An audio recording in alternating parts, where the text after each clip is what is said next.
Europe Weekend, Wendy Bouchard. C'est l'interview politique d'Europe 1, il est 8h19. Bienvenue si vous nous rejoignez. Notre invité Pierre Laurent. Bonjour Pierre Laurent. Bonjour. Secrétaire national du Parti communiste. Alors je ne sais pas si vous êtes un homme heureux et apaisé, mais on dit que la musique adoucit les mœurs. Et alors quand on regarde le programme à la Fête de l'Humanité, 85e édition, c'est alléchant. Aujourd'hui, Texas et Manu Chao. Demain, les Chédides, Juliette Gréco. Au moins, le programme musical sera plus apaisant que le programme politique ? Le programme musical, ça fait aussi partie justement de ce qu'est la politique au plein sens du terme, c'est-à-dire la culture. Donc effectivement, il y a beaucoup de choses formidables. Hier, moi, j'ai été écouter Torreton pendant 1 heure dire des textes d'Alain Loprest. Et puis ensuite, j'ai été écouter Les Innocents qui revenaient à la Fête de l'Humanité après pas mal d'années. Et aujourd'hui, il y aura beaucoup de choses passionnantes. Donc, ça vous fait oublier les bouderies, les divisions, Jean-Luc Mélenchon qui fait un débat dans son coin ? Non, mais Jean-Luc Mélenchon, je l'ai croisé hier à la Fête de l'Humanité. La Fête de l'Humanité, c'est un immense forum politique et nous, on aime la confrontation politique, le débat d'idées. C'est une agora citoyenne à ciel ouvert avec des centaines de milliers de gens. C'est une formidable, justement, idée de la politique. On est très loin à la Fête de l'Huma, des petites phrases, des querelles de clans, des claquages de portes. Voilà, on est sur le débat de fond. Quel monde sommes-nous en train de construire ? C'est ça qui nous intéresse. Et c'est la Fête de l'Huma, c'est justement un endroit où on fait de la politique pour le meilleur. C'est quand même le moment où on compte aussi ses troupes et vous pouvez en être fier visiblement. 120 000 adhérents, c'est plus que le Parti Socialiste, mais la gauche de la gauche. Et donc vous êtes divisés. Oui, il y a trop de divisions, effectivement, dans la gauche, et la politique du gouvernement qui a tourné le dos complètement à la gauche crée du désarroi. Donc notre travail, c'est justement de rassembler toutes ces forces qui, je crois, sont très nombreuses pour un autre projet politique qui soit vraiment à gauche. Et ces forces, elles sont nombreuses, mais il faut les rassembler, effectivement. Dites-nous comment ça va se passer ? Parce qu'il y avait 5 ministres du gouvernement à l'université d'été du MEDEF, il n'y en aura pas. Il n'y en aura pas, tout simplement, chez vous, à la Fête de l'Huma. Il y aura des frondeurs. Alors, les frondeurs socialistes, vous leur tendez la main. Il y aura des écologistes. Emmanuel Cos va passer aujourd'hui. Vous leur tendez la main. Vous allez nous dire, d'ailleurs, en termes d'alliance, parce que c'est en train de se nouer aujourd'hui, Alliance écologiste Front de gauche, ça a été signé en Rhône-Alpes. C'est en réflexion dans le Nord-Pas-de-Calais, Picardie. Vous êtes partisan acharné de cette réconciliation, cette union ? Si des alliances sont possibles, c'est très bien. Je pense qu'il faut d'abord que nous rassemblions tout le Front de gauche, les énergies citoyennes qui veulent être avec nous. C'est ce que nous faisons dans les 13 régions. Et là où un accord avec Europe Écologie Les Verts est possible, tant mieux. Ce n'est pas tout à fait le cas en Rhône-Alpes, contrairement à ce que vous venez de dire, parce que là, les écologistes n'ont pas voulu passer un accord avec les communistes. Et donc, il y aura 2 listes. Mais nous travaillons à ça, nous travaillons patiemment, nous travaillons dans la durée. À chaque fois qu'un progrès est possible vers le rassemblement, nous allons le faire et ça sera utile dans les élections régionales. Mais il y a les échéances politiques qui suivent. L'urgence, c'est quand même les régionales, c'est dans 3 mois. Bien sûr, c'est en ordre de bataille. Le signal de mise en campagne de tous nos militants pour les élections régionales, c'est la Fête de l'Humanité. Je ferai un grand discours là-dessus demain.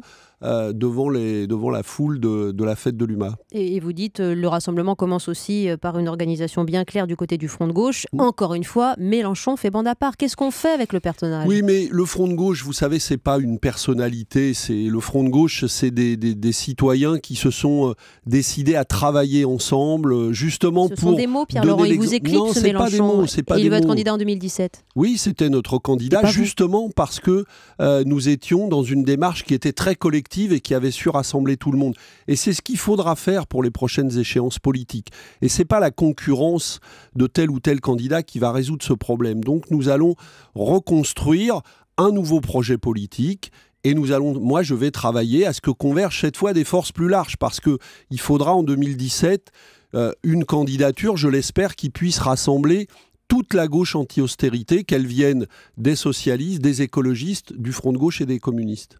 La direction du Parti communiste a convoqué son prochain congrès en juin 2016. Vous allez réécrire le projet de société. Ça veut dire que le Parti communiste va s'adapter à la vie d'aujourd'hui ? Mais il a déjà largement commencé. Nous avons un projet et des idées pour le 21e siècle. C'est-à-dire c'est-à-dire que la mise en commun, la protection de la planète, la mise en commun des ressources. Ça, c'est une main tendue à Emmanuel Cos. Oui, mais c'est plus profond que ça. C'est pas une question seulement d'alliance. C'est que nous avons un projet pour la société qui soit adapté au monde de demain. Nous voulons protéger le travail humain aussi dans le monde entier et pas mettre systématiquement les travailleurs en concurrence. C'est s'approcher aussi de la gauche du PS. Ou les faire travailler 39 heures comme chez Smart en les payant 37 alors qu'il y a 5 millions de chômeurs. Ils ont choisi les salariés. C'était un référendum consultatif. Ils ont dit oui à 56%. On leur a fait un chantage à l'emploi en leur disant si vous choisissez pas ça, on va vous supprimer en échange des de garantie de l'emploi. Est-ce que vous allez vous représenter à la tête du PC l'année prochaine? Écoutez, on en discutera. On va lancer le congrès au mois de janvier. A priori, oui, j'ai l'intention de me représenter. Mais c'est toujours chez nous, ces questions-là, une discussion collective. C'est jamais d'abord des stratégies individuelles qui décident. Pierre Laurent, vous êtes secrétaire national du Parti communiste pour l'instant encore, et on verra en 2016 si vous remettez votre mandat en jeu. Un mot sur l'actualité du matin, puisque le ministre de l'Intérieur réunit aujourd'hui à Paris environ 600 maires prêts à accueillir des réfugiés. 600 maires, ça fait 1% des maires de France, c'est peu. Combien de maires communistes sont volontaires? Vous savez, les maires communistes accueillent déjà beaucoup de migrants et ils sont prêts, eux, à jouer le jeu du devoir d'accueil et d'assistance aux réfugiés. Ce que nous attendons du ministre de l'Intérieur et de l'État, c'est est-ce que l'État met des moyens pour aider à cet accueil? Parce que accueillir les réfugiés, il faut le faire dignement, il faut aider à la scolarisation de leurs enfants, il faut leur trouver un logement, il faut des parcours d'insertion. Donc il faut des moyens d'État. L'État, ça ne peut pas être des belles paroles, et puis ensuite, aux communes ou aux citoyens, débrouillez-vous.